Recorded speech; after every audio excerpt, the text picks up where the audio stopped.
이번 총선만큼 각 당이 중앙당에서 정책을 내놓고 공약을 내놓고 서로 간에 그 공약이 올릴 거르니 논쟁조차도 안 벌이는 이런 선거 처음 봤습니다.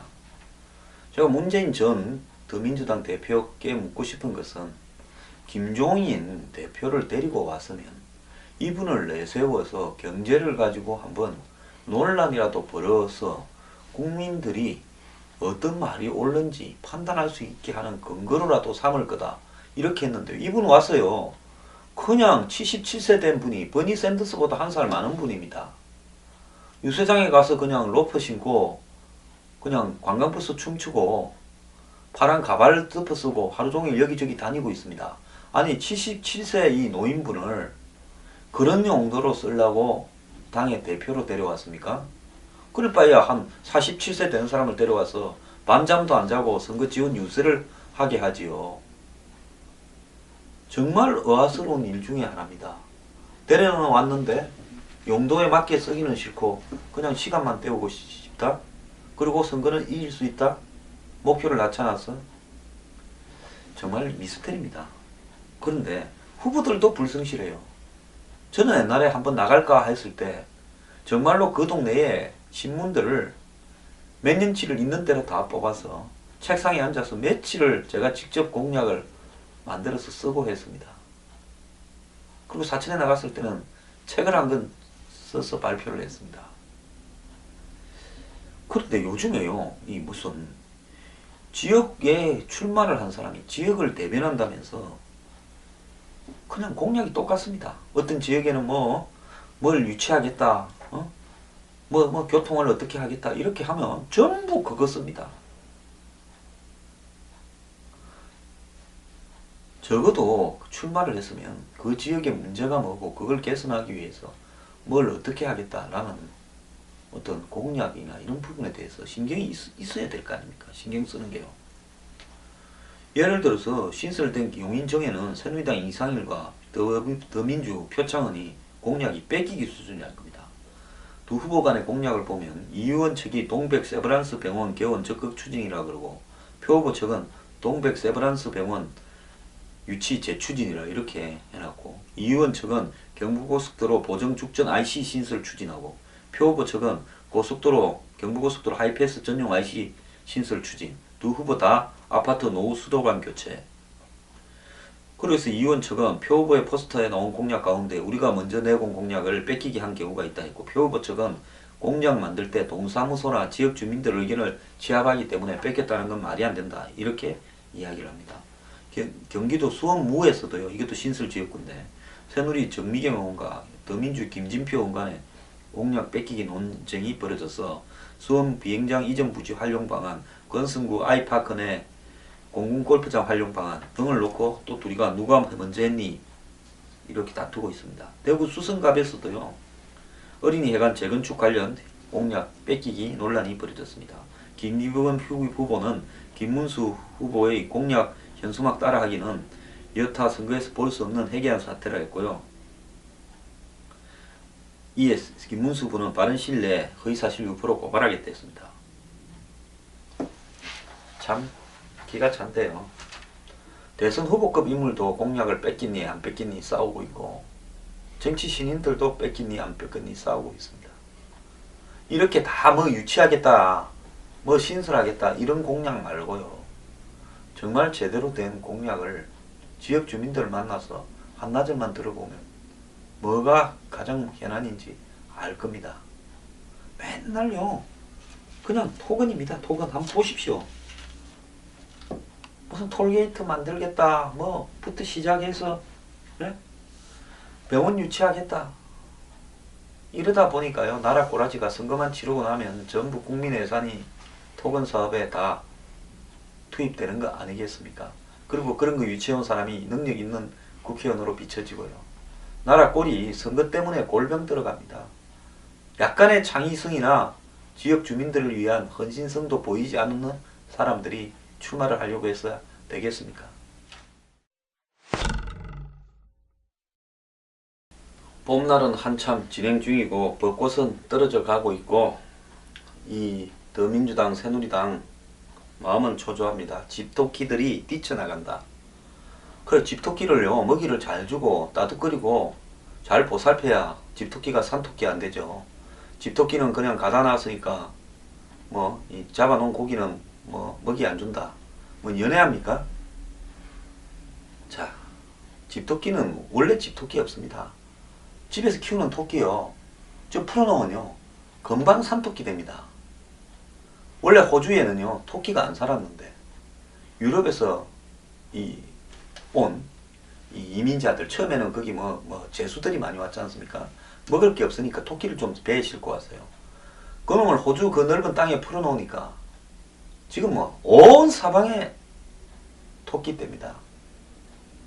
나중에는 그 토끼를 잡으려고 뭐 들개까지 데려왔지 않습니까?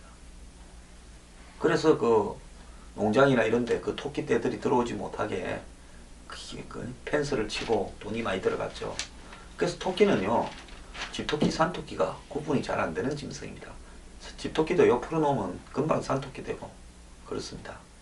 그렇기 때문에 이 집토끼, 산토끼 구별하지 말고요, 있을 때 잘 하길 바랍니다.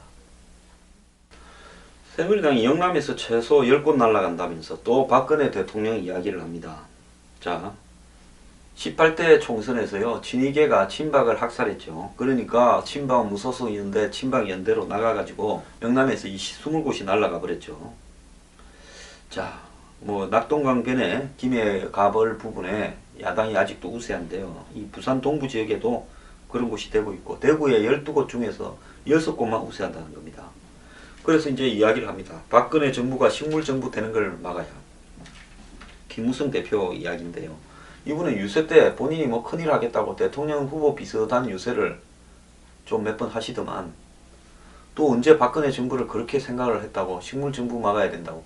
박근혜 정부가 식물정부 안 되게 하려 했으면 마지막에 공천을 놓고 무슨 도장 하이방을 하는 그런 일을 안 해야 됐습니다. 할 거 다 해놓고요, 지더라도 상향식 공천하겠다고 우겨놓고 이제 박근혜 정부가 식물정부 되는 걸 본인이 막겠다고 합니까? 또 웃기는 분 한 분 더 계세요. 최경환 전 부총리요, 친박의 자장이고 선거 끝나면 당 대표 하시겠다는 분 아닙니까? 대구 잘못되면 결단 난다, 박 대통령 밤잠 못 이룰 거다.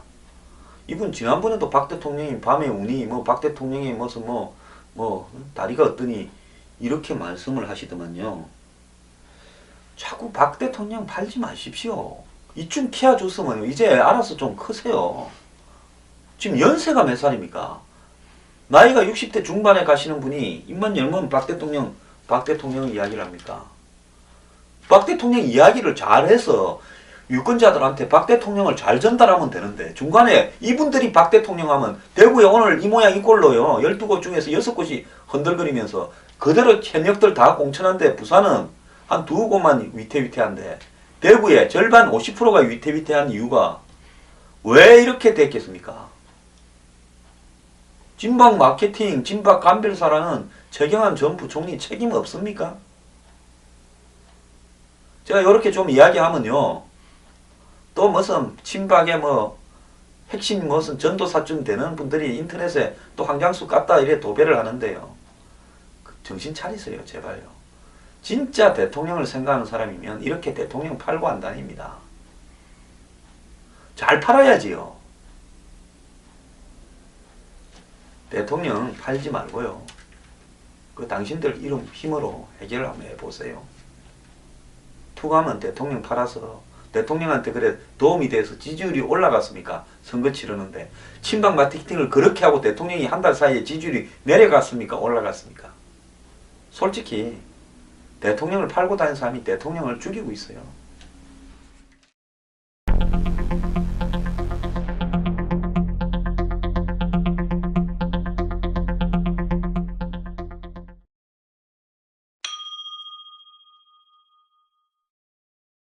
지역별로요, 선거법상 반드시 열게 돼 있는 법정 토론회가 있고 지역 TV에서 중계를 하게 돼 있는데, 이런 어떤 TV 토론을 갖다가 후보자들 중에 거부하고 있는 사람이 있답니다. 8명이 거부를 했대요.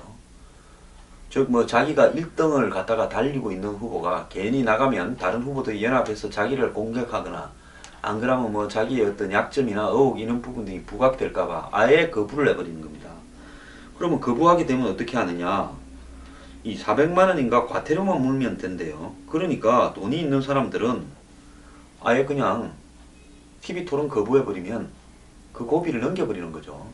옛날에는 이 학교 운동장에서 합동 연설회를 했습니다. 그때는 선거 같았죠.